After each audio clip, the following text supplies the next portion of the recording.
In the frozen forests of Russia, children began vanishing. Entire villages lived in terror as shadows with glowing eyes prowled their streets. Imagine packs of wolves turned man-eaters leaving behind a trail of blood and fear. This is the forgotten story of the Kirov Wolf Attacks. Between 1944 and 1954, a chilling chapter of history unfolded deep in the forests of Kirov Oblast, Russia. 10 long years, wolves turned from shadowy predators of the wilderness into bold monsters that terrorized villages, dragging children off in broad daylight. The roots of this nightmare lay in World War II, with hunters drafted into the Red Army, and villagers stripped of their rifles. The wolf population exploded. Livestock numbers had dropped sharply, dogs were scarce, and the wolves had little left to feed on. Starving and fearless, they grew bold enough to wander city streets, lie in parks during the day, and begin stalking the most vulnerable prey of all, children.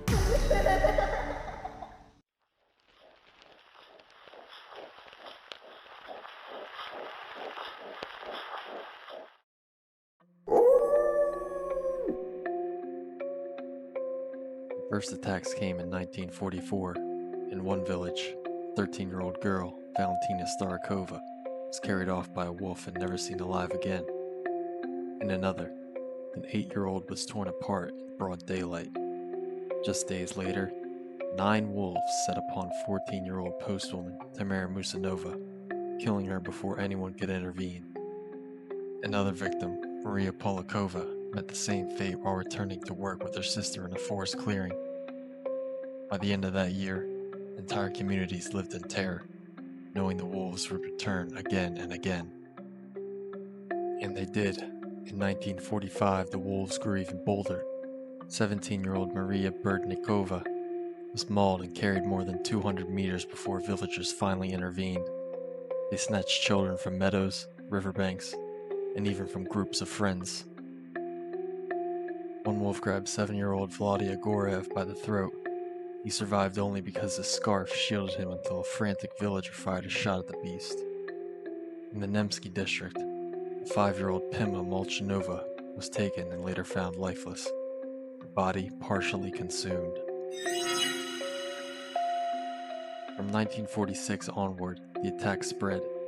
District after district fell victim to packs of wolves that stalked villages and fields. Hunters eventually killed thousands of them, but not before the tragedies multiplied. In 1948, 8-year-old Svetlana Tueva was carried deep into the forest by 5 wolves. Her coat was the only trace left behind. In one terrifying month, 9 children between the ages of 7 and 12 were killed. Near Suna Station, a notorious wolf terrorized the area for weeks, killing a woman and a teenager and injuring 13 others before it was finally brought down. When examined, its stomach was found to have a bundle of women's hair.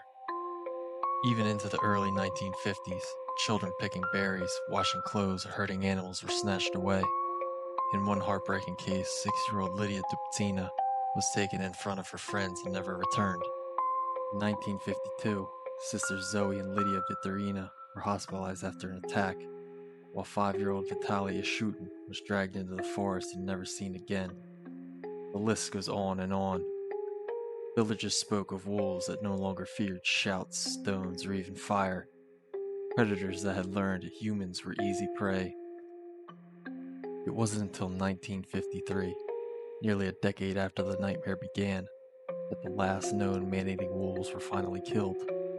The final attack came when 12-year-old Sasha Grachev was dragged 300 meters from a playground, only managing to escape by clinging to a tree branch and fighting his way free. Not long after, near the village of Vitorino, hunters killed an old, toothless female wolf believed to be responsible.